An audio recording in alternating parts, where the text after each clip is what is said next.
All right. It looks like we are live. Welcome, everyone. Super pumped to have everyone here today. Basically, this is an exciting time to be a freaking live, especially if you are a enjoyer of Warhammer 40,000, and especially if you are an enjoyer of, space vampires. Because if you like space vampires, this is the place to freaking be. So I'm excited. I hope you're excited. Basically, what is on the menu for today is I really wanted to just go ahead and give everyone like a rundown of what to expect coming up, because the points drops were a really interesting thing that happened to us. Some of them were a little actually overdone, I think, but what it allows for isn't just obvious, oh yeah, Sanguinor be good, but there's also some interesting combinations that we can create as well, just because of certain points breaks. So I want to kind of go through those things. Now, Will Walker is saying he's got his garlic, and you're going to need it, nerd, because the vamp's coming for you, baby. Hey, all right, we got some other people. We got 5-0 Mike. Mike, it's great to see you, buddy. I love you. Brandon Pierce, happy to see you. Chris, my dude. And even Tongue Morris. I'm going to tell you everything. He asked me to tell him everything, so let me start with a long lecture about Lincoln Park, our Lords and Saviors. Well, hell, maybe we'll save that lecture for a different time. All right. So basically, guys, Blood Angels are in a freaking awesome place. And I'm going to go through a bunch of the units and the actual roles that they're running in our current army. I'm going to talk about why, surprisingly enough, we actually might not take Sangard at certain times, even though Sangard seem like no-brainers. I'm going to clear up a few things that I think people just do wrong. I hear a lot of people say things like, freaking the Sanguinor, he's not worth 140 points. It's probably because you're using them wrong, and I'm going to kind of teach you guys how to use these units correctly, or in my opinion, correctly. I'm going to talk specifically about how to use some of the otter units in the Codex, like this freaking... Ball Predator. I'm going to talk about how much I freaking love Mass Bro Effect, my biggest supporter. I love you. I appreciate you, man. This $50 super chat. He wanted more Blood Angel content. Bro, I got more Blood Angel content for you. And so thanks so much for the support of the channel. It means the freaking world.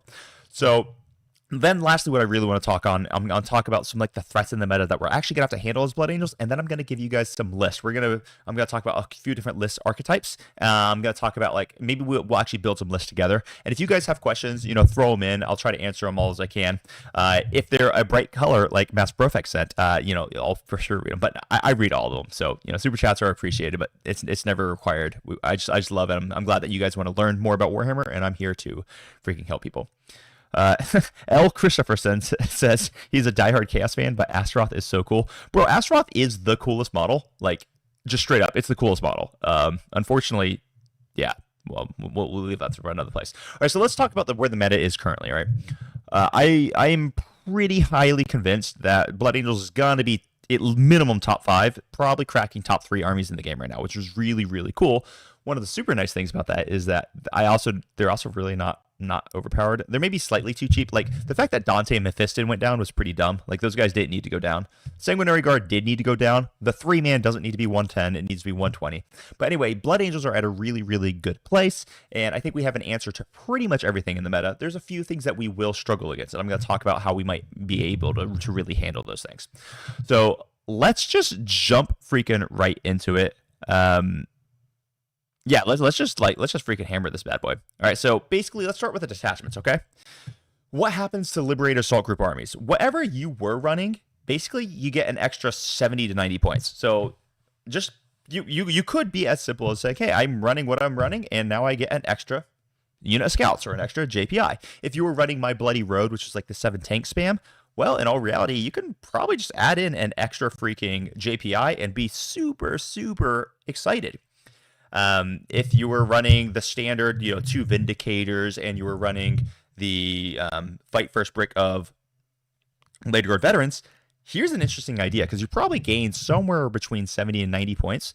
One thing that you could actually do is you could actually take those Vindicators, and you could downgrade those to Lancers to be basically the exact, just as effective, if not more effective, because you got better range, and that frees up yet another 30 points, which takes the 70 to 90 points that you saved, and now it pumps you basically to like 120 points saved, which is a entire unit of like Inceptors, or an extra Sangard unit, or probably an extra ball Predator. So there's so many things that you can do with your army with things changed.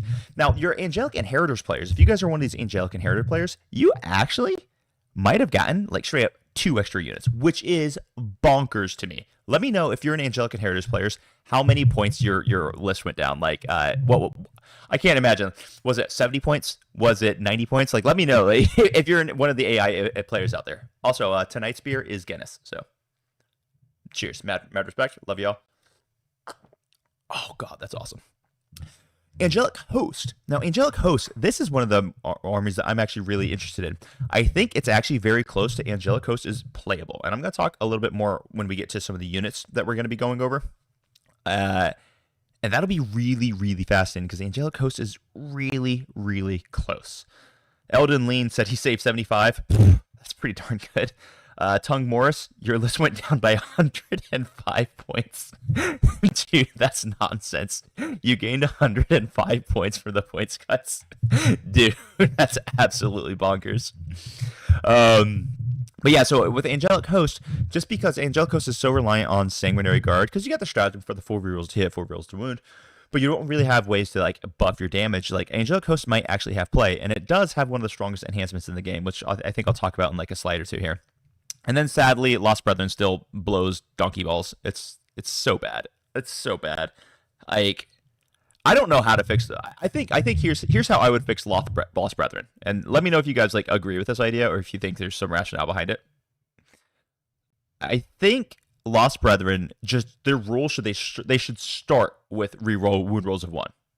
And then when they're under starting strength, they should get full rerolls to wound. I think that's probably would be pretty close to getting Lost Brethren actually competitive if they did it like that. That might be it. Might be a way to do it, but damn, that detachment sucks. I even opened up the codex today. I was prepping for this stream, and I was like, how could we make Lost Brethren work? And you just can't, dude. It's so bad. It's just absolutely not super awesome. Yeah, Tommy X says he wants to see a competitive AH list. I think we're close. I think we're close to it, man. I think we're really, really close. Anyway, so let's just start with the first one. This is the first thing. Let's get it out of the way. I'm gonna get the negativity out of the way, and then we're gonna be just like really cool crap about what we can do and how we can use it. Heck, I might even, if you guys want, I might even pull up like a TTS stream, and so I can show you like how I'll actually position some of these models. So if you're interested in that, let me know. All right, so Death Company still sucks. All right, Death Company, the points didn't help Death Company really hardly at all. Maybe there's a world where Lamarte's with 10 can be interesting, and it's possible that someone might be able to figure out how to run DC Dreadnoughts. I think at 160, it's possible that DC Dreadnoughts could be run, especially with the change that they just got to be within range of like characters. That does make them mildly interesting. Since it's Blood Angel character models, they don't even have to be like Death Company characters models. So that does make the Death Company Dreadnought mildly interesting. Which, okay, fair play. It's possible that we can actually make that work. I'm still not running him. If you guys are coming up with list ideas, I'd like to see why you're running him and not something else that you could take for 160 points. And for example, dude, 10 JPI is 160 points, and in Liberator Assault Group, 10 JPI just cleave through things. So I don't really see the DC Dread, but it's actually is possible that he can do things now, which is cool. I think that's cool. Then your Death Company Marines, I don't think it's possible to balance Death Company Marines. And remember, guys, this is the only negative part of the stream. We're just spitballing here. We're getting this out of the way. Death Company Marines on foot, they just need new rules, man. Getting sustained hits on a flat move 6 infantry that can't start embarked in anything where they lose their scout, like it's a bad rule, and I can't figure out how to make them good. So I think they might just need a new freaking rule. Death Company with bolt rifles are awful, and they're a meme, so no one's ever going to take them anyway. And Death Company with jump packs, while in interesting units, 130 is still way too expensive. I do think if we see DC with jump packs, they go down to 110. I think that's really good. And then Sangard in 3-mans at least should go back up to 120. I think that would probably be the correct price point for me to be really interested in Death Company with jump packs. One of the cool tricks that you can do with them, and I saw someone do this, which was pretty darn interesting. They were running 5-man unled DC jump packs because they were like charging on it, murdering a unit, and then not giving up storm hostile objective because they have OC0, which I was like, that's kind of like a niche cute thing. I thought that was kind of cool. But yeah, that's like, I don't know. Not enough for me to be really, really interested in them. Although, with the 20-point drop, maybe the Lamarte's package could fit into some lists. And I actually wrote a list with them, and I'll show you that in a little while, how I would do it. So let's start with these characters, okay? And guys, when I'm going through these, I'm not just going to talk about the points cost. I actually want to talk about how I utilize them and how I bring them. So I'm going to combine like this character page with my neck page, where I'm going to talk about the hammers we have available to us as Blood Angels and like why you might choose one over the other. So Mephiston at 120, in my opinion, is a 100% no-brainer. Of course, you're going to take Mephiston. I mean, it's not auto-include because like you don't actually have to have him, but holy crap, the value you get for 120. Here's what I hear from people. When I hear people talk about Mephiston and the Sanguinor in particular, I hear them say they're just not killy enough for their points cost, because I always have them with in all this nonsense. I understand you and I hear you, but the reality is that these characters aren't really meant to be beat stick characters.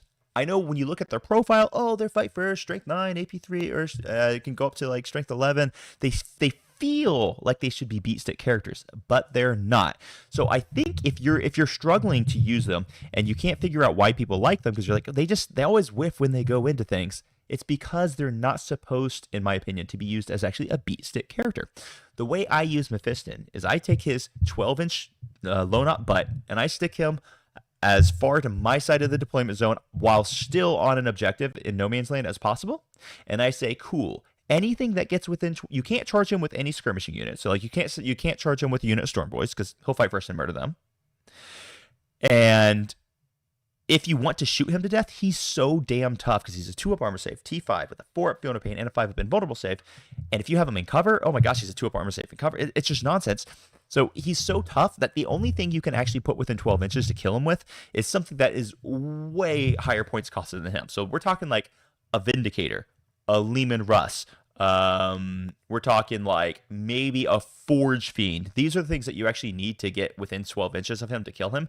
And the second an opponent does that, even if they do kill him, which they're actually not guaranteed to, even if they do kill him, now that super dangerous shooting threat is so close to your lines that it's like a cinch for you to get to them in your turn. So it creates this trading environment that is so good for you. Honestly, a lot of times I'll have Mephiston on the one objective that my opponent just doesn't care about contesting. They're like, you know, fine, you can just have it. That's yours. You can have it. I'll put him in the center objective a lot of times. I find that to be very, very useful because then they're going to actually bottleneck all of their big shooting threats or a huge melee threat into the middle to deal with them, at which point I'm like, great. Then I just get to light them up with my freaking Lancers. I go pew, pew, pew, pew, pew, pew, pew. And it's an awesome experience. So that's how I use Mephiston. I hope that hits you hard. And Pound down here says, yeah, Mephiston and Sanguinor are actually both better inheritors. I am tempted to agree with that. I don't think I 100% agree with that, but they are definitely awesome in Angelic Inheritors. That's for sure. Even though I personally am not an Angelic Inheritors player, I don't really care for the playstyle of it. That detachment is freaking awesome. Now let's talk about Dante. Dante went from 130 down to 120, and I actually still see some Blood Angels players who don't think Dante is worth it. If you have never played with Dante's 6-man Sanguinary Guard unit, this thing, oh my gosh, it is absolutely brutal, okay? I have a method. I've got a system of list building. And if you guys haven't heard my system of list building, I'll go through it quickly now, and I'm going to use Dante to explain how I do list building, okay? So maybe actually this might be a reasonable time to actually take notes, because this is one of the things I go over in a lot of my coaching calls, and it's super valuable for a lot of people. So there are 5 roles that I assign units when I'm doing list building, okay? The first role is going to be, oh, let me back up. There are 5 roles that I assign units, and I assign every single unit 2 of these roles. When I do this basically ensures that I am always prioritizing those jobs for my units, which means I never use units stupidly. Not unless I'm just being super, super stupid, right? Like, it really, really makes sure that you actually prioritize which units should be doing what, and it just keeps you from making dumb mistakes. So I have 5 unit roles. The first of is primary control. And primary control is existing of 2 different things. 1, it is existing of who's holding your objectives. And 2, it is who's denying your opponent's objectives. Now, every unit in your army, presumably, outside of like Death Company, has OC, which means every unit can hold primary. But that doesn't mean that every unit's job is to hold primary. So if you're listening to me here, the first thing that we have to understand about when we build an army list is we got to go, whose job is it to A, hold primary, and B, deny primary? Who am I taking specifically for that role? In my army, a lot of the times, the answer to that is going to be like actually Lancers. Lancers do that all the time for me. I do they're a really, really good primary objective holder for me. But so, for example, Dante would never get the role primary objective control because even though he has OC and he can hold primary, like that's not why he's in my army. His job is something very different. We're going to get to that. So the second role I have is secondary objective units. So this is things like who's going to get your cleanse, who's going to get you your area denial, who's going to be doing secondaries, right? Well, once again, Dante can do cleanse for two VP, but that's not his job. I'm never going to take Dante specifically for doing secondary role. So I make sure that I never assign him the secondary role. He's the last person on the battlefield that I'm going to be looking for to actually do these secondary jobs, okay? So he's not going to get a primary control role, and he's not going to get a secondary control role. Now, there's a third role, and most of you will probably automatically assume that this is why Dante's in the army. And the third role that I might assign units is going to be killing. This is really, really big. Killing is subcategorized into 3 different categories. It's number 3 with 3 subcategories. See? Killing infantry, killing elites, and killing monsters and vehicles. Each one of those is a radically different profile. So infantry, guardsmen, elves, crew carnivores, you got it. Those are infantry. Even to some extent, like Space Marines. Those are like intercessors style bodies. So those could even be considered like infantry. Then you've got elites. So elites are going to be things like your Forp Invuln 3 wound things. Terminators, Blade Guard veterans, Sanguinary Guard, even Death Shroud Terminators, Alaris Terminators for Custodes. Custodes is effectively only elites. So it doesn't matter 3 wounds, 4 wounds. The types of guns that are good into those units are good into those units. And then lastly, you have the category of monsters and vehicles, and that's pretty self-explanatory. So what I'll do is I'll actually assign these roles to my units. Now, a lot of people might think like Dante and Sanguinary Guard are really good against infantry, but they're not. They're actually terrible against into infantry when you actually do the math on it. Well, you're spending 360 points from this brick to go kill whatever. As a matter of fact, you can make it more reductive. You can say, hey, if I have a 3-man unit of Sanguinary Guard for 110 points, they're actually awful anti-infantry units because you can charge them even in Liberator Assault Group, right? So let's say they get +1 attack, +2 strength on charge, and on average, they don't kill a 10-man unit of guardsmen, which sounds insane, right? But you do the math on it, it's 15 attacks because you get a bonus 1 on the charge. We're always assuming swords, by the way. 15 attacks, you hit on 3s, which means you only get 10 hits. You wound on 2s, and they don't get an armor save. You're not going to wound 10 times. You're actually going to roll 1 or 2 1s, which means the 10-man unit of guards don't die. So Sanguinary Guard, Dante, etc. are really inefficient into infantry, and I'm not taking them to kill infantry. That doesn't mean I never kill infantry with them. Occasionally I will, but their job isn't to kill infantry. All right, now the second category would be anti-elites. This is still in the third role, which is killing. Now, how good are they at killing elites? A lot of times, this is something that they're actually pretty dang decent at. You get 30 attacks with the Sanguinary Guard squad. Once again, I'm doing the math off the Liberator Assault Group. It's a little bit less if you're one of the other detachments. 30 attacks. You're hitting on 2s, so call it 25 hits. This is from Vanguard. If you have Oath, you're going to be close to max. And then you go to Strength 8. You can even be +1 to wound. So you can get basically all wounds into these elites, whether they're Death Shroud Terminators, whether they're Alaris Terminators, whether they're Blade. It doesn't matter. You're actually really, really effective. But this is still not why I bring Dante, even though they're actually very good into these elite style profiles. They're actually really good into, Terminators, because the AP3 means I don't care if you Armor of Contempt. I'm still taking you to your invuln, blah, blah, blah. I'm still wounding on 2s. But I still don't take them in order to be anti-elite. Can they kill monsters and vehicles? Absolutely, but I don't take them to kill monsters and vehicles. Every single game that I play in, almost every single game, they definitely kill monsters and vehicles. They kill elites, but that's not their job. And bear with me, I know this is getting long-winded, but this is really, really critical. I need you guys to understand this. Role number 4. This is what I say. I identify role number 4 as 2 parts. Command point manipulation and Battleshock mechanisms. This is a very, very specific reason to bring a unit in your army. Command point manipulations can be things like the Calidus Assassin makes your opponent spend an extra CP when they use abilities. It can also be things like if you take Azrael, he generates you a free command point. Captains generate a free command point once per battle round, basically, or discount once per battle round. So these are command point manipulations. Then the Battleshock thing is, hey, when I attack you, you have force take Battleshock. That can turn off your ability to use stratagems. So they're on the same vein, these Battleshock mechanisms and command point manipulations. This is an entire role for a unit. This is something that Dante does unbelievably well. unbelievably well. Now, it's not something that you can specifically rely upon, but when you combine it with his high OC, with his high attack potential, suddenly when Dante goes in, he spreads this aura of, Battleshock at -1. It's very, very simple to get 3, 4 units. I've had 5 units in range of his aura before. And now suddenly your opponent isn't scoring a secondary. Let's say it's on their turn and they end up within 6 inches and they're trying to get area denial, but they failed their Battleshock. Sorry, you don't get area denial. You can turn off their defense stronghold. You can turn off their ability to, come 2 CP command point interrupt. This is a very, very powerful role that Dante takes, which leads into the 5th role I assign units. And I do this for every single army list I make, and for all my clients, we run through this together. So I'm giving you guys the sauce here, okay? Role number 5 is board control. Now, board control is by far the most nebulous term when we're trying to figure out exactly how to construct a list. So let me give you examples of board control, okay? Board control is, I've got a Land Raider Redeemer, and he's sitting in the middle of the battlefield, and he has a 12-inch Overwatch off of a 6.5-inch long model, which is what, like a 31-inch bubble, basically, of you're not allowed to move your infantry. Because if you move your infantry within this 31-inch bubble, you just die in your turn, and it's really bad for you. So I'm controlling where my opponent can move. Another great example of this would be, hey, scouts, I went first, I advanced 1.1 inches in front of my opponents, they don't get to move turn 1. Another great example of this, which is why I bring Dante specifically, and this really influences the way I use him. I bring Dante because Dante can sit in a central ruin and look at my opponent and say, hey, bro, at any point in time, I can move up to 19 inches from where I'm standing, and I'll also be at +1 to charge.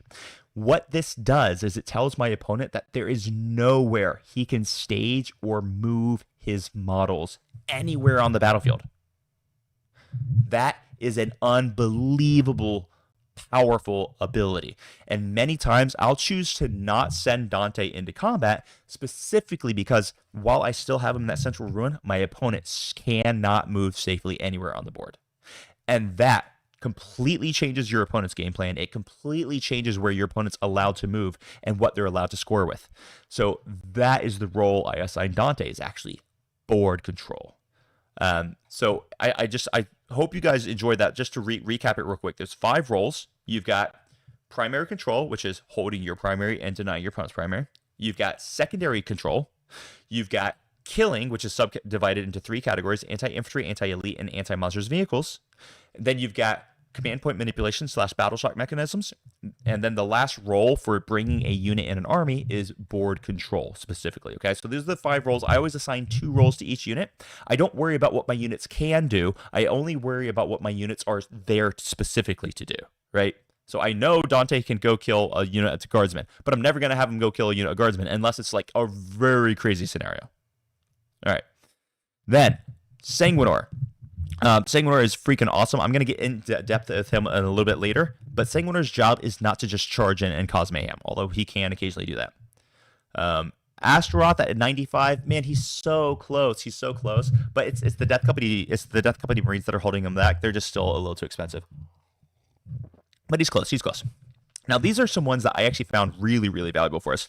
So the Captain with Jump Pack going down by 10 points is such a huge win for Blood Angels, because now it allows you, if you were playing Angelic Inheritors, you were already running him. So between him and the 3 Sanguinary Guard that he's leading, you guys just saved 30 points on each of those 2 units. Now in Liberator Assault Group, it makes sense to bring them, especially with the changes to the meta. This is actually a really big change to the meta here, guys. Chaos Knights, Baby Knights, are T9.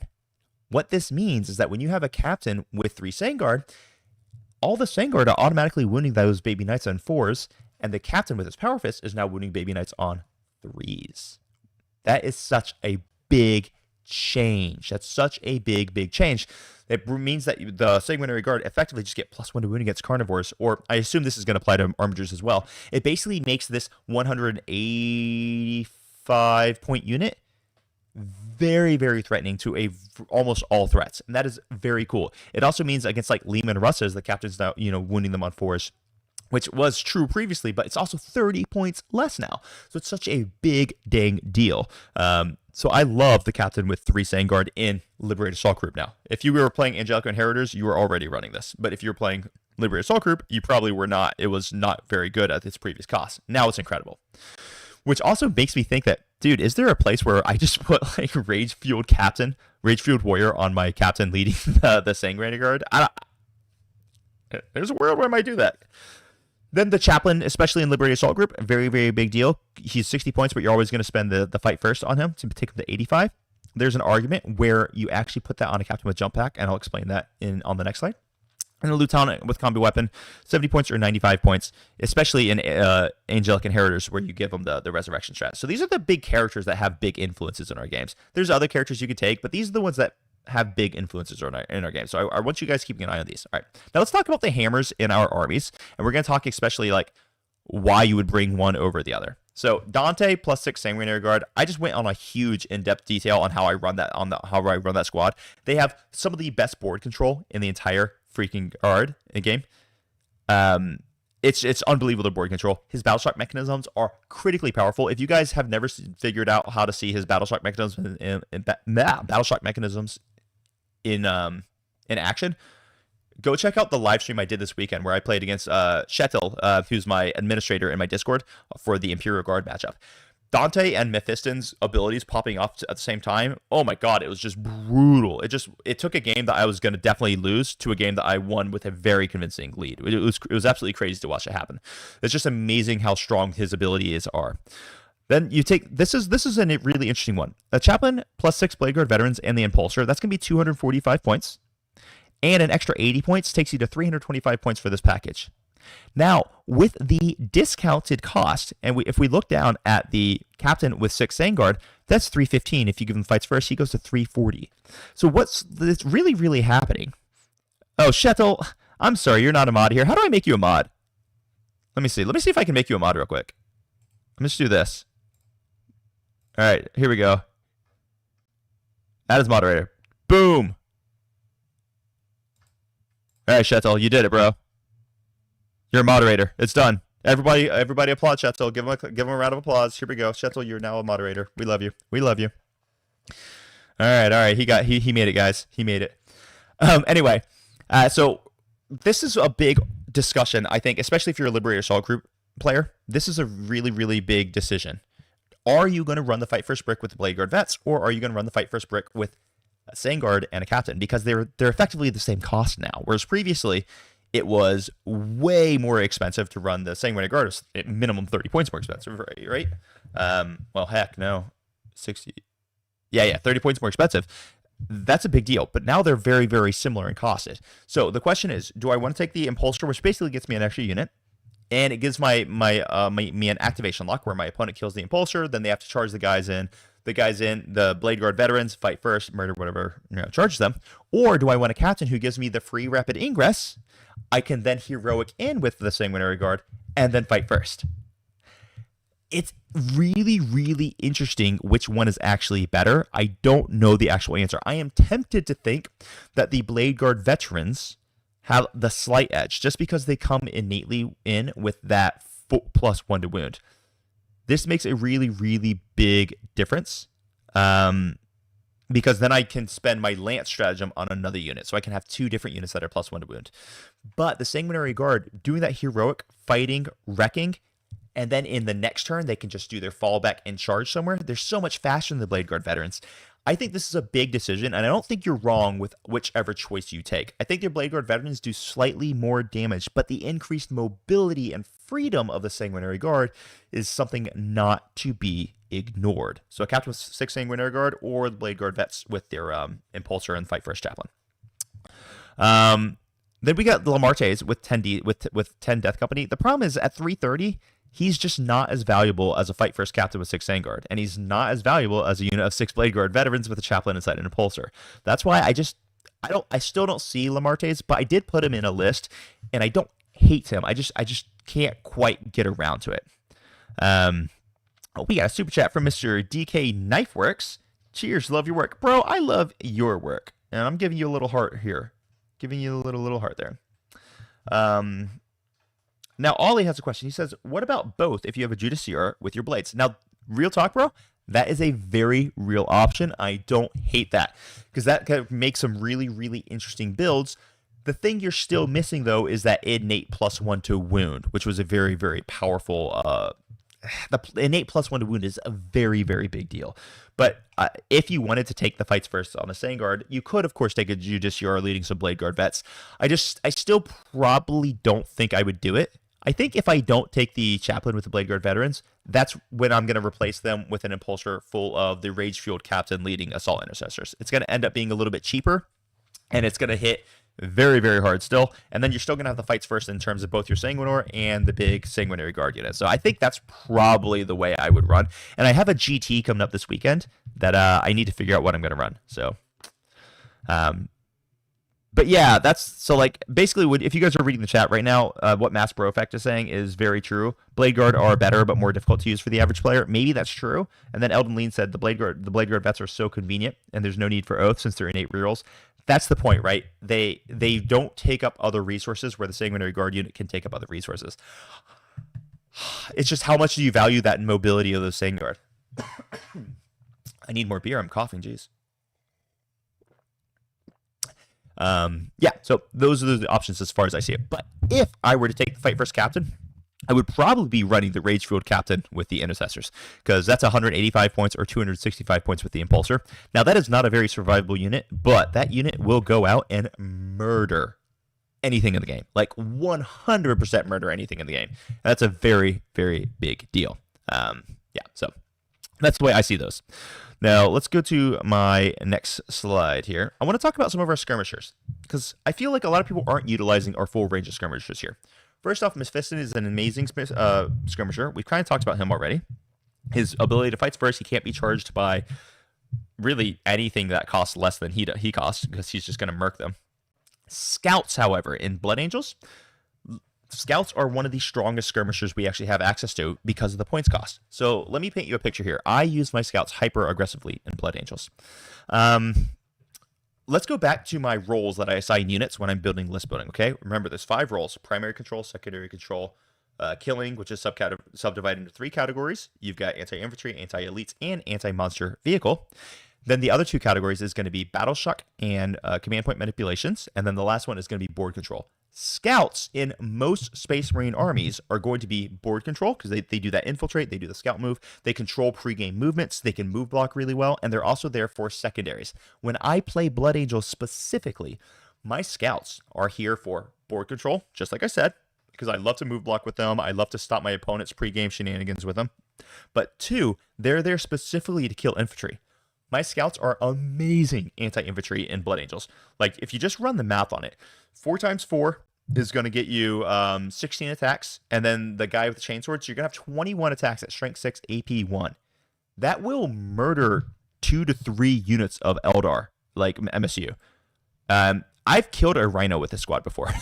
It was pretty dumb, but like I've killed a Rhino with this squad before. So those Scouts are absolutely bonkers, like 100% bonkers. Do not sleep on how good at fighting your Scouts are. I have taken Scouts specifically to kill things with in Blood Angels, because they're just the cheapest unit you can get that can be useful. There's nothing wrong with that. Then, a really interesting one, which I've been recently contemplating, is a unit of Reavers, potentially plus the Lieutenant, especially if I'm going to be running the Impulsor with Blade Guard vets. So check this strategy out. Actually, you know what? Maybe I'll load up a little TTS screen so I can kind of talk about that at the same time. Yeah, let me load up a TTS screen, guys, and I'll come back to the Reavers. So I'll just explain something else, because I want that TTS screen up so I can kind of explain the Reavers better for you guys. So Ball Predators. Ball Predators at 125 are freaking amazing. Absolutely amazing.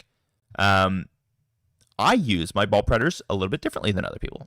And if you've ever seen me play, oh, darn it. Sorry, guys. I'm loading up the screen. That's why my screen probably went black for a moment. Just let me fix this. Finish getting this set up. So I use my Ball Predators actually as like melee bullies a lot of time, especially since they have their innate assault. What I can do is I can actually roll their assault, and sometimes I can then follow it up with a advance and charge. So they get to shoot, advance, and then they'll also charge. And I'll kill melee skirmishers, I'll kill, I don't know, scouts, I'll kill whatever I want to kill with them, charge them onto the objective, deny it to my opponent, but much more importantly, in my opponent's next turn, they're actually going to have to bring out their anti-tank to kill my Ball Predator. That is also after my Ball Predator has overwatched whatever they want to move up the board. And once they bring their anti-tank to kill my Ball Predator, because they can't kill it with anti-infantry weapons, now their anti-tank is exposed to my Lancers, which my Lancers then get to kill their anti-tank. So Ball Predators are what I use to set up the entire board, and I find extreme value in them. I'm contemplating just running 3 because I love them so freaking much, but I've generally found that 2 is the sweet spot. Now, 3-man Sandguard, I think we'd love it. This is really interesting. A lot of times, I specifically choose not to bring my 3-man Sanguinary Guard unit. And let me explain why, because I know that might sound crazy at 110. Here's, if I'm not leading them with a leader, okay? If I'm just running them bare bones, 3-man Sanguinary Guard, 110. What does that unit kill? Well, it murders a 5-man, like a 5-man squad of freaking Space Marines, right? It murders 5-man squad scouts. It murders a unit of, really, I don't know. It basically just murders basically any like little skirmishing unit in the game.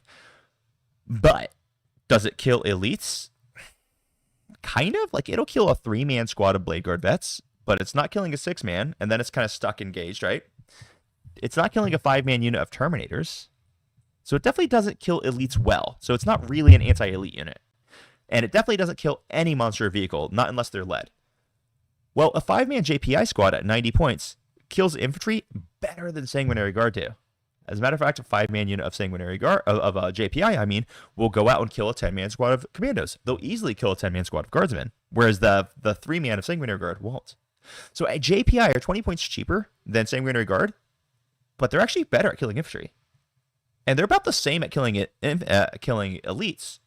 And neither one's killing monsters and vehicles anyway. So many times, I would choose not to take a naked 3-man of Sanguinary Guard, even though, yes, they're more defensive. Yeah, I do get that. I'd much rather spend like 20 points less and take a unit that actually does the anti-infantry job better. So Sanguinary Guard at 110 is actually really, really cool, but the reality is it's almost unnecessary. Because I'm probably going to take JPI to do that job anyway. And if I don't want to take JPI, I can take Vanguard Vets. Vanguard Vets at 95 are absolutely insane in Blood Angels, right? You're looking at 25 attacks at strength 7, if you're running Liberator Assault Group, with lethal hits on the charge, and they can bring 1 or 2 Inferno Pistols and probably 3 shields. It's a very, very interesting unit at 95 points, and I'm really strongly considering them again. And with the way that the points cuts have happened, a lot of armies could just slot a squad of Vanguard Veterans in there, which is really dang useful. Okay, so I've got the TTS screen loaded up here. What I want to do is I think I'm going to go to that TTS screen now. Let me see if I can just load it up like this. Yes. Yes, I can. Okay. Let me show you exactly what I mean with like this Reaver squad, okay? I'm just going to load in some terrain here. It doesn't matter. Let's say we want to do this. All right. Just got to say, we'll do a tipping points. All right, and I'm just going to load in any impulsor here.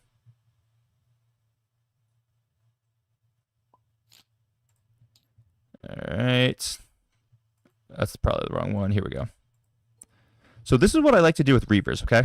One thing that really is really cool with Reavers is they have the scout keyword. So a lot of times what I like to do is I'll actually start my impulsor.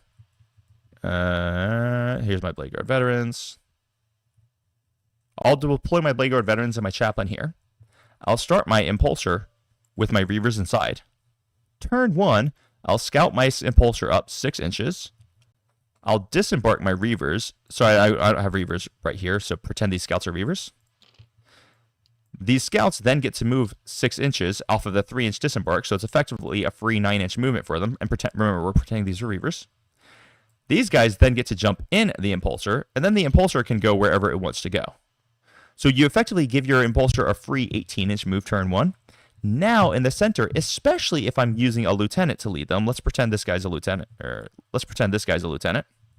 Oh, like a Reaver lieutenant. If he's with them and I'm holding these guys out in the center here, I am now displaying a 6-inch bubble of your -1 to your OC. So if my opponent wants to actually hold the objective, they can't hold it here. They actually have to hold it over here. Because most of the things they're going to hold the objective in the center with to score, I don't know, whatever, it's going to be at OC1. So let's say they wanted to put something here to do like a cleanse. They actually can't do it here. They actually have to come over here. In addition to that, now these bad boys, if I wanted to charge them, they have 31 attacks with all precision at strength 6 AP1 and lethal. if I charge into a Wraith Brick, I just murder that Technomancer really, really hard. This is a very fascinating unit. I think the Lieutenant with the Reaver Lieutenant is a little unnecessary, but just a 5-man unit of Reavers, I think, becomes very interesting in Blood Angels. And I saw someone actually mention in the chat down below that you could do it with the Phobos Lieutenant, because you get the move shoot move thing.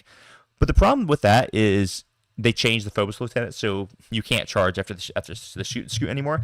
So the Reaver Lieutenant increasing their aura is a really big deal. It also gives you yet another source of -1 to battle shocks, which is very, very, very, very powerful. And if I'm not mistaken, the Reavers would stack with Dante, because the Reaver's ability is -1 to your battle shock. Dante also gives a -1 to battle shock, and there's nothing that says those don't stack, and they're not both auras. So that's really, really, really, really, really fascinating. And yeah, incursors are also good. Incursors do this as well. You're not wrong when you say incursors. But I've been playing with the Reavers because the melee that they have just gives me a lot of early damage output that I absolutely adore. If I was running, say, Vindicators, I would probably want to do this with Incursors, because Incursors would give +1. It basically means that the Vindicators don't need Oath of Moment to shoot. But I like it with the Reavers, so don't get it twisted how fast this is. Just like if you really wanted to see it. You could actually deploy your Impulsor here, because if you go second, you just scout backwards. If you go first, though, you get to scout forward 6 inches, and then you get to move your 12 inches. I mean, I'm not saying that you would ever just run at your opponent like this, but you could do something like this, just run that fast, simply because of the extra moves. So, yeah, anyway, I think Reaver's actually really interesting, and really interesting in Blood Angels right now. I just think it is. Let me go ahead and close this window. Oh, jeez. Okay, I'm going to go back to my PowerPoint now. Let me make sure I got it. Okay, here we go. Nice. All right, so we did it. We talked about all of our skirmishing units. Now, the Sanguinor, which I didn't really speak about him because I want to speak about him on a different slide. He is not the best skirmisher unit, but he is used as a skirmisher unit a lot of times, and I think that's generally a mistake. I'm going to show you how I'd like to use the Sanguinor on another slide. Just real quick, Martin RW, Reavers have a 3-inch bubble. Yeah, I know, bro. I was talking about if you ran the Reaver Lieutenant, it extends it to a 6-inch bubble. So, yeah, I'm well aware that it's a 3-inch bubble, man. You must have missed that when I said the Lieutenant. No problemo. So let's talk about the tank busters here. Now, this is something that every Blood Angel list is going to need. You will need a way to open up transports.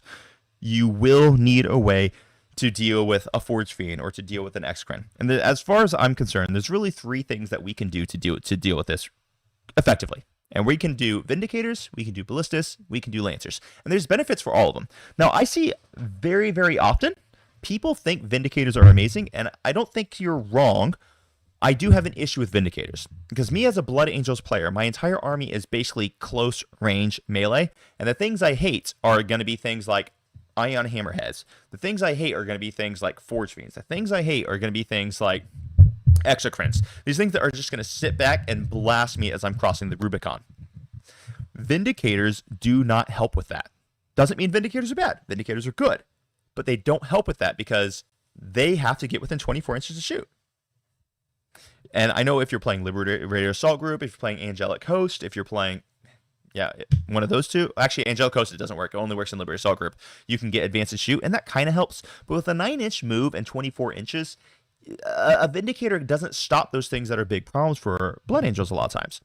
What I like, not to mention, Vindicators really, really, really, really need Oath of Moment because they're so swingy. It's such a casino gun. So instead, I prefer the other 2 options. I prefer the Ballistas and or the Lancers. The Lancers, because they're so self-reliant, they don't need any help at all. Whenever I build armies, I love to build an army that is as little reliant upon Oath of Moment as possible. I don't want any of my units to need Oath of Moment. I want to be really, really excited at the start of the turn and go, oh, I don't need Oath anywhere. Heck, I might as well give it to the squad to whatever that thing that my Jump Pack Assault Intercessors are going to charge because I don't really need it because Dante hits on 2s already. All these things hit just very freely. They don't need it. Lancers don't need Oath of Moment. They have their inbuilt rerolls. I love having that ability. Lancers also pop Exocrines super well. Lancers pop Forge Fiends really well. Lancers definitely pop transports all over the place super well. And ballistas are actually in a very similar vein. Ballistas generally don't need oath because they're going to get their own rerolls anyway. And they're cheaper. And they're also pretty darn tough with that 2-up armor save. And basically no one ever wants to shoot the ballistas because why would you want to shoot a ballistas that basically has two freaking las cannons and a 2-up armor save and cover with armor contempt? You want to put your shots somewhere else typically. So I love all of these options. I think they're really good. In my armies, I pretty much always go with lancers and ballistas. I typically, right now, I'm running 2 lancers. I'm going to show you my list. I'm planning for this GT here in just a moment. But that's my rationale. Vindicators, once again, have a lot of play, but they're very Oath of Moment reliant. And I never want to need Oath of Moment because I always want to be able to put Oath of Moment wherever I want it, not where I need it, right? If that makes sense. I hear some people, they're talking about Devastator Centurions. I mean, you're not wrong that they are oath agnostic, especially if you're stacking them with incursors. But the problem is that they're so slow. I have no idea how you would ever deliver them where you need them to be. Basically, you put them and you hope that your opponent walks into their line of sight. I just think that's a bad plan, personally. Doesn't mean it can't work, and if it works for you, Malstov. But I don't know. I think it's a bad plan. I would never run Centurion Devastators. Just my 2 cents. Especially not if you're like a WTC player. Maybe if you're a GW player, because the lanes tend to be a little bit more clearly defined. But I wouldn't touch those things with a 10-foot pole on a WTC or anything like that. Pound says they always shoot mid. Yeah, but like, what if your opponent's just like, cool, I won't walk in the mid. I'll just hold my natural expansion. I'll take your natural expansion and whatever. That's my reasoning. There you have it. that's the entire thought process behind my Centurion Devastators thing. Okay, now let's talk a little bit more about some problem solvers here, specific to Blood Angels. We've got the Sanguinor and we've got the Ball Predator. The Sanguinor is a very, very big deal. And by the way, guys, if you're enjoying this, hit the like button, share it with your friends, let people know, because that's how I get discovered. That's how the channel grows. And I'm able to do this pretty much full time now with thanks to y'all's blessings, and I really, really appreciate all of you. But anyway, let's get into this freaking Sanguinor, because I see people use the Sanguinor wrong all the freaking time. And I always hear people get really disappointed with the Sanguinor. Well, let's fix that thing, okay? The Sanguinor, in my opinion, does a couple things. One, he is an unbelievable board control piece. His job is to control what your opponent is allowed to do in the charge phase.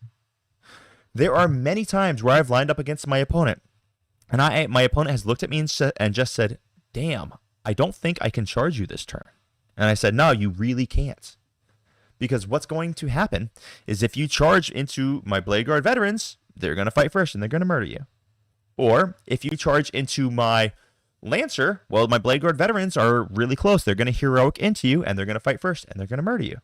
And if you charge my scouts over here with your Warp Talons or whatever, well, my Sanguinor is going to come down, fight first, murder you. You're not going to kill the scouts, and then the scouts are going to kill you. So you can engineer these little scenarios where your opponent just straight up cannot really safely charge you in any position that's good for them. And that's so powerful. Another thing that I love with the Sanguinor, and this is a trick that I do all the time. Maybe let me show you on this TTS screen again. Yeah, here we go. This is something that I'll do all the time. Let's say our opponent has completely moved out. I don't know. Say he's got like a Lancer here, and he's got like a Lancer here, and he's got like, I don't know, a Lancer here or something. Well, my Sanguinor, I'll just straight up rapid ingress this nerd all the time. And I'll just measure. I'll be, okay, cool, you're done moving. You're not in position to charge any of my units. And I'm just using this as an example, by the way. And I'm just going to make sure that I'm, 12.1 inches away from you. And now suddenly I'm scoring primary. I use the Sanguinor for this all the time. There are not many examples of lone ops that have the deep strike keyword. A rapid ingress on a Sanguinor just to get you free primary is super powerful. And people think it's a waste of his ability. It is not a waste of his ability if it just generates you 5 victory points. And you've already seen where your opponent is standing. Like if your opponent is not standing in a position where he's going to charge you anyway, where you can't use the Sanguinor's ability, then it's like he's not going to charge you and you can't use the Sanguinor's ability. You might as well get free victory points off of it, free primary off of it. So I'll use the Sanguinor for this all the time. I'll give you the other one where I use him constantly. And I think this is This is like the best example of how I use the Sanguinor actively. If I don't have an opportunity for like a free Rapid Ingress to like get like free points and stuff, this is how I use him. Let's say our opponent is running at me with, I don't know, 6 8-bound. And he's running into my unit of Sanguinary Guard led by Dante. Because I'm stupid and I just have them hanging out here in the center. Let's just pretend that's true. It's not true. It'll never happen. But let's say I did this. And my opponent is charging out his 6 8-bound. And he lands, and he's like, needs an 8-inch charge. He lands an 8. So he goes boom, boom, boom, boom, boom. No problem. I landed 8 inches. Of course, his guys are going to do backflips on the way down. Here's where the Sanguinor shines.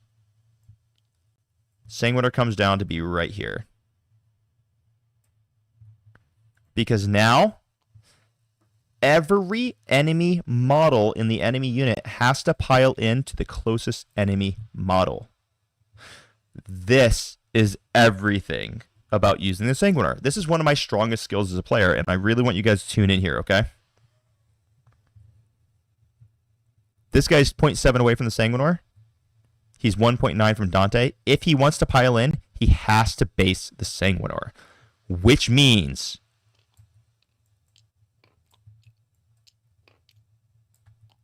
yeah, the Sanguinor probably dies here, but 1 8-bound hits the Sanguinary Guard, no Sanguinary Guard die. And then I hit my entire Sanguinary Guard unit into the freaking 8-bound unit.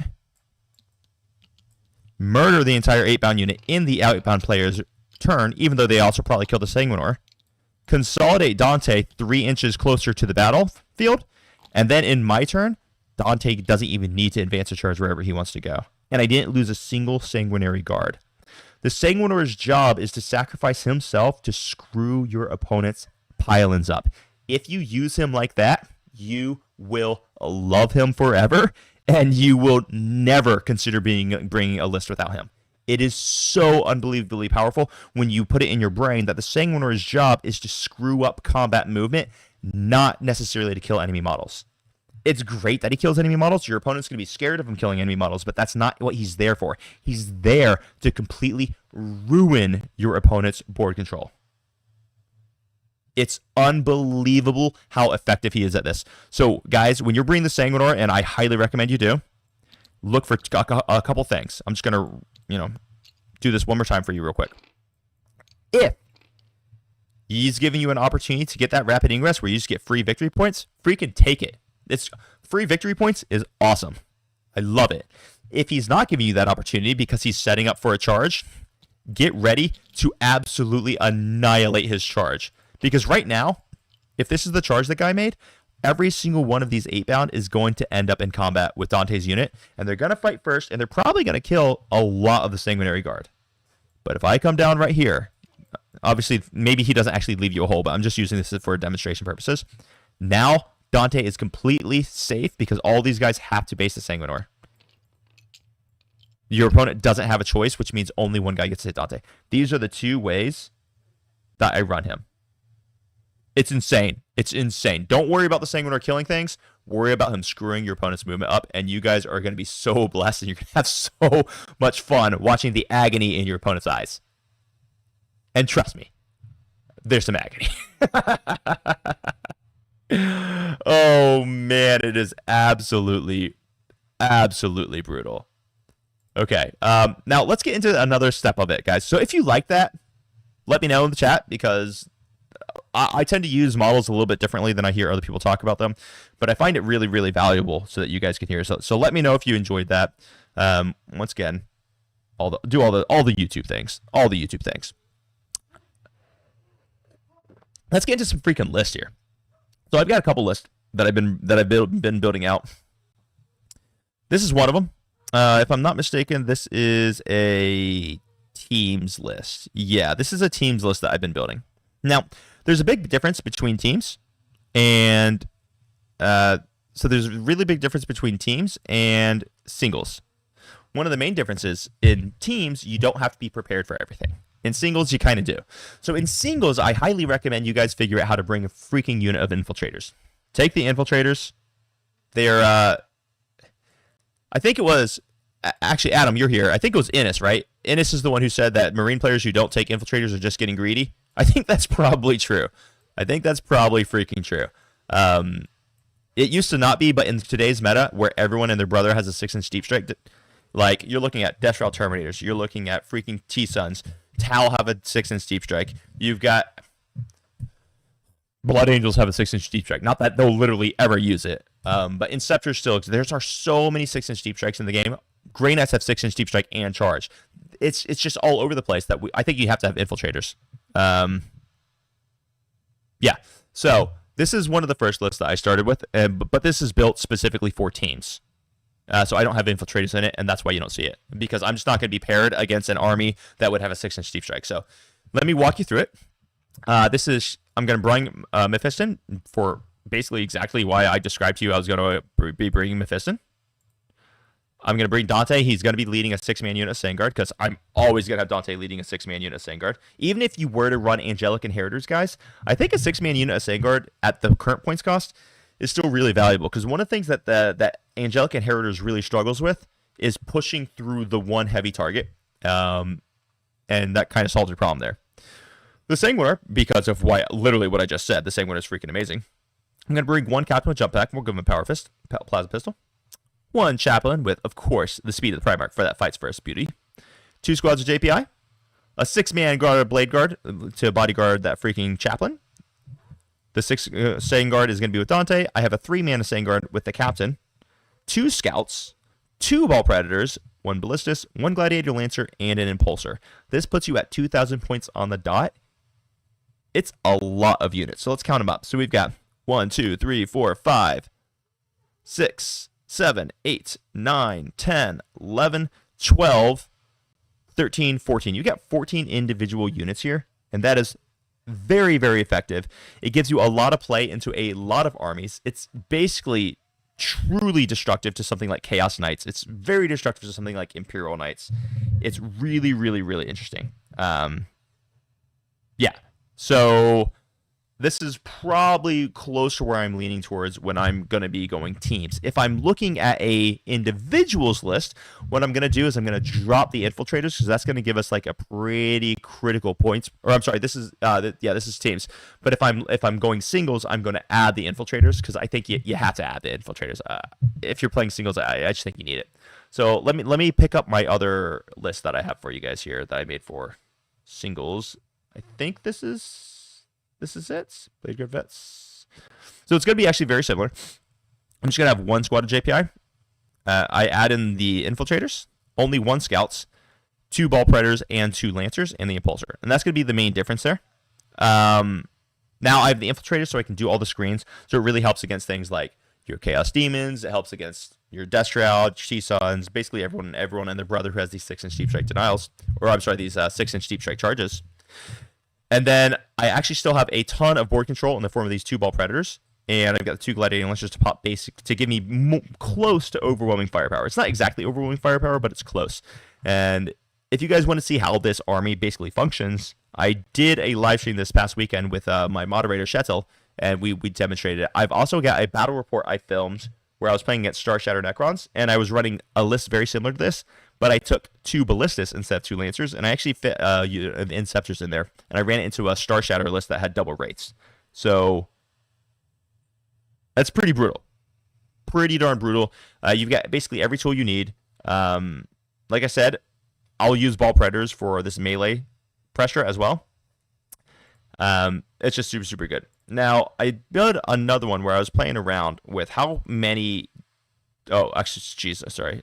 Let me just delete a bunch of this stuff. I wanted to see just how many jump pack units can I get in an army.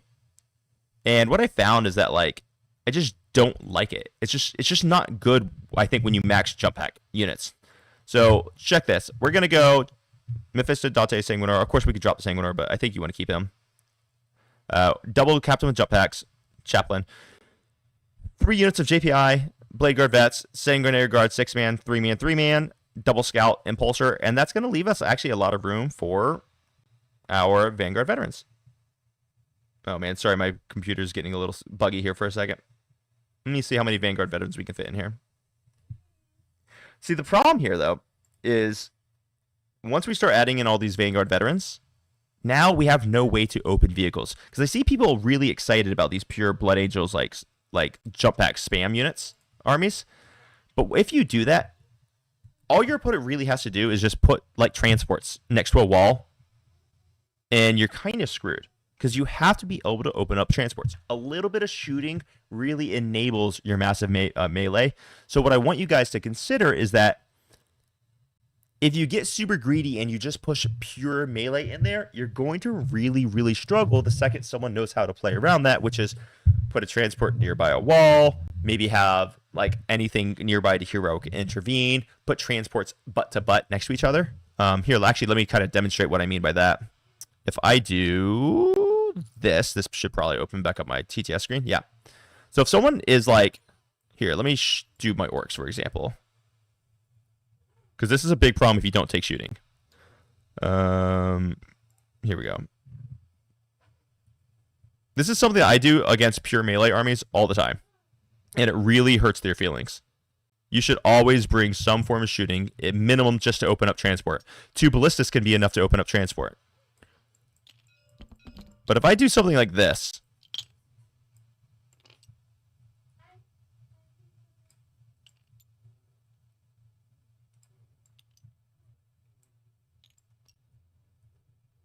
a pure melee army can just be completely screwed. You can't encircle me. There's no way you can wrap me. You can kill a truck, but there's always going to be room for my dudes to disembark. Basically, you could just lose because I decided to line up my transports like this. It's a brutal, brutal thing to do to a pure melee army. So I highly encourage that you guys bring some form of anti-tank. There's a beautiful 5-month girl who's staring at me with a tutu right now, sticking her tongue out at me. Oh gosh. Oh gosh, her mother is now playing dress up dolls. Oh gosh. Leave me alone, women. I'm at work. Oh, she's gorgeous. So yeah, I definitely don't think that this is a strategy that you want. I think you definitely want to be running some anti-tank stuff that you can blow it up. It's just super, super important. Kurzor 0007, in my opinion, Liberated Assault Group is not a melee detachment, but a movement. Bro, that is so real. I completely agree with you. That jives with me so real. He just said that Liberated Assault Group is not a melee detachment, it's a movement detachment. I think about Liberated Assault Group as Gladius. As basically a mini Gladius. At any time, I can give advance and charge. I can give fallback and charge. At any time, I can give advance and shoot. I can give fallback and shoot. It's like a mini Gladius detachment with way, way, way better melee. That's how I think about it. That's why I love Liberated Assault Group. Of course, dude, Angelic Inheritors is awesome. I have nothing bad to say about Angelic Inheritors. It's just not for me. It's just not for me. Let's see.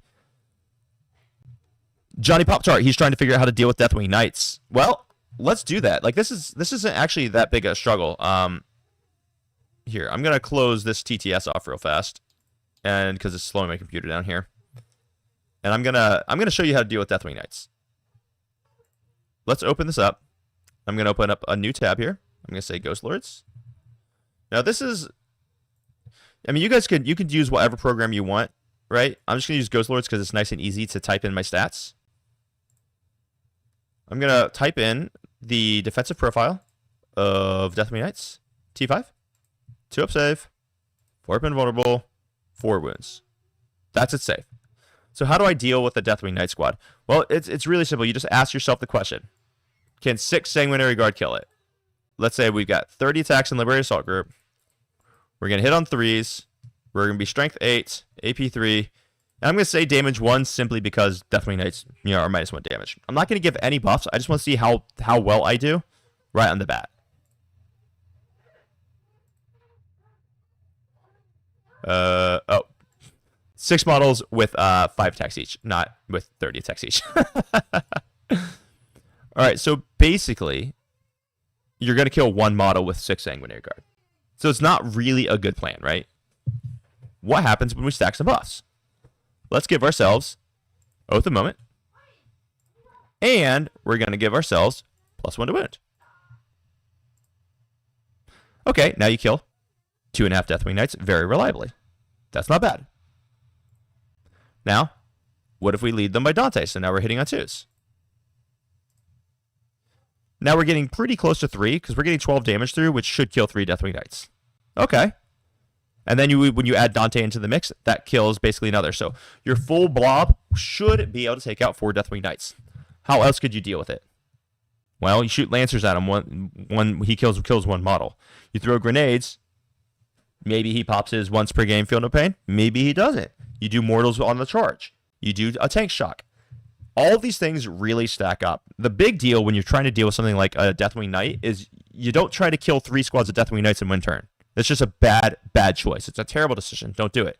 What you do is you try to kill 1 squad of Deathwing Knights. It's about understanding what the Deathwing Knight's profile is, and its profile is to not die. So you don't try to kill 15 Deathwing Knights. You try to kill 5 and sequester the other 10. That's how you deal with Deathwing Knights. Perfect. Tommy Eck says, what is Angelic Host and Angelic Inheritors then if Liberator Assault Group is Mini Gladius? Well, they're both just very different. There's no parallels for them. I think Angelic Host is by far my favorite detachment. It's just a little too hard to work because it's got one strat that is basically useless. The 6-inch deep strike on freaking jump pack units is useless because the only jump pack unit that has any shooting to talk about is an Inceptors who already have a 6-inch deep strike. So, like, why would I need that as a strat? It's really dumb, especially since we can't charge after the 6-inch deep strike. Now, if they updated it to bring it in line with some of these other detachments that are getting 6-inch deep strike charges, then yeah, I would freaking love Angelic Host. How about the Lion or any Fights First monster? I'm pretty much similar, dude. Like, if I have my army and I've got 2 freaking Lancers and 2 Ball Predators, I'm gonna kill the Lion in shooting anyway. And if he doesn't kill him, I'm gonna throw grenades. I'm gonna Tank Shock him, and then he's gonna have like 1 wound left maybe, and then I'll just kill him. It's okay. Charge him with a unit of JPI. She causes 1 mortal on the charge, and he dies. Right. So like a lot of these super hard to kill things that are scary, you just don't worry about one tapping it. Like it's a collaborative effort, right? And like Joe just said, so if you read Mass Profec's comment, he says you also advance 5 scouts onto their objective and deny them the primary. That's a great way of dealing with Deathwing Knights. If you feel like you're not prepared to deal with Deathwing Knights, just do literally what Mass Profec just said. Just deny the primary, and then the Deathwing Knights don't matter. And while you're denying the primary, you can also wrap them in such a way that makes it so they don't even get to move in their turn. So, yeah, man. Guys, I pretty much said everything I wanted to say. I went through some of the lists that I've got for you guys. I went through all the individual units. I talked about how to use them. I even showed how to use them on TTS. If anyone has any last-minute questions, start going, like, typing them in now, because I think I'm about ready to close it off.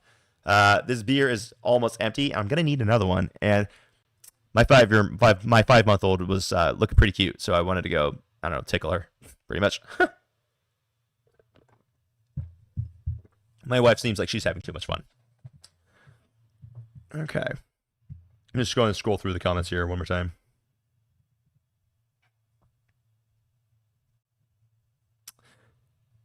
Yeah, guys. So it looks like that's probably about it. Basically, here's the deal. Blood Angels are an awesome place. There are some threats in the meta, but you have basically answers to literally every threat. I'd say Death Guard are probably the biggest threat. But you have all the answers you need as long as you're building a list with a little bit of mixed stuff. If they're bringing drones and you're terrified of drones, Lancers one-tap them. Don't worry about getting full points back with every single activation. It's okay to get, half your points back in one activation and half of your model's points back in the next activation. Don't try to win the game in one turn. Kill 2 drones, kill 3 drones, and then send your Dante squad. Use Dante to threaten your opponent so that they're not able to move their critical units into the board. You don't have to kill anything turn 1. You don't have to kill anything in turn 2. Fight for position in the board. When you get position, bide your time and strike when the time is right. When the coals are hot, baby. Let's see. What would I say is Blood Angel's worst matchup overall? Oh, God. All right. I'm going to say it here, okay? I'm going to reveal the worst matchup overall right now. And, most people are going to laugh at me, but I'll explain it. The worst matchup overall is going to be Chaos Knights with triple Knight Tyrant, which if you think isn't a thing, best be looking for it because triple Knight Tyrants is a freaking thing. It's disgusting in the new Chaos Knights Codex. If you guys think the new Chaos Knights Codex is not good because some crazy people on Reddit are saying it's not good, you got to go read the Chaos Knights Codex. Holy crap, that thing is amazing. It is an absolute monster if you're using it for the combos. They can run triple Knight Tyrants. All of those Knight Tyrants can have, one of them can have advanced charge, one can have uppy downy, the other one can have a 2-up armor save with healing.